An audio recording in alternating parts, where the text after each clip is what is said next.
What is going on? We believed the arc was bending towards justice, but once again we face a hard truth. We cannot take this for granted. We are always just an election or a downturn away from progress to crumble and for inequality to grow into the rule of the land. Ilga Wald's Laws on Us report looks at how laws affect people on the grounds of their sexual orientation, gender identity and expression, and sex characteristics worldwide. 62 countries still criminalize people because of whom they love.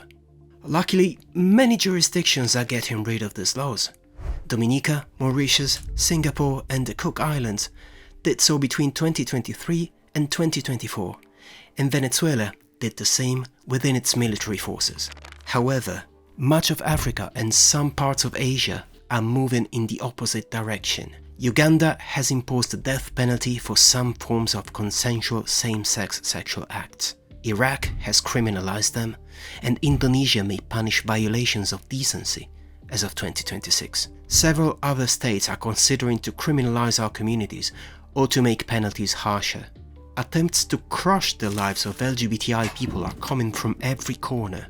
Even talking about us in public is becoming increasingly difficult. Over the past 2 years, Jordan, Kyrgyzstan and Uganda have introduced laws against the promotion of homosexuality, whatever that means, and many other announced similar bills. Russia has designated the so-called international LGBT movement as extremist, and Belarus is now comparing any content on sexual and gender diversity to pornography. The obsession targeting books, educational content, films and TV series has further spread like wildfire.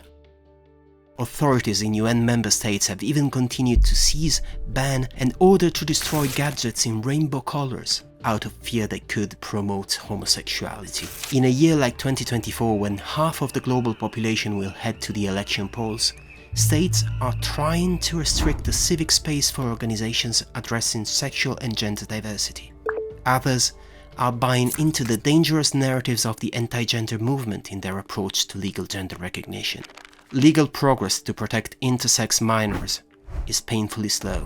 On the contrary, Russia and several US states alike have banned gender-affirming care while promoting interventions for intersex minors at the same time. How is it possible not to feel worried, lonely or even lost in the face of all this? But we refuse to give in. Despite all the backlash, LGBTI, feminist and more human rights movements continue to speak up across the world.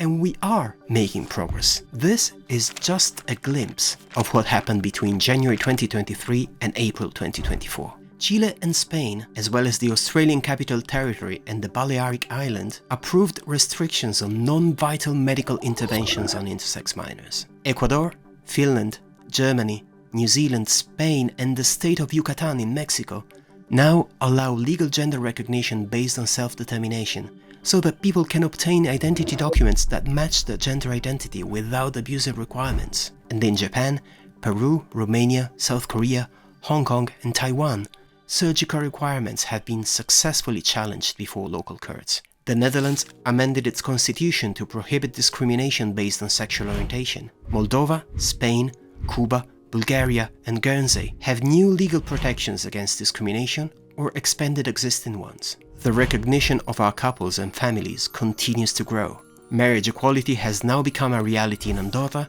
Estonia, Greece and Slovenia.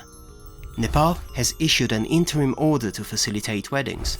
Bolivia, Latvia and several prefectures in Japan legalize same-sex civil unions. In only 2 years, 6 more UN member states have said it loud and clear. Attempts to change someone's sexual orientation or gender identity are harmful and must be regulated. You see, the pushback is frightening, but progress is still happening. And yes, the arc will bend towards justice eventually, because no matter our differences, we all want to live in a world where we can feel safe and thrive. All of us need an opportunity to live our best lives, no matter whom we love, how we identify, or how our bodies look like. And we will continue to unite until we reach a world that is truly free and equal for all of us.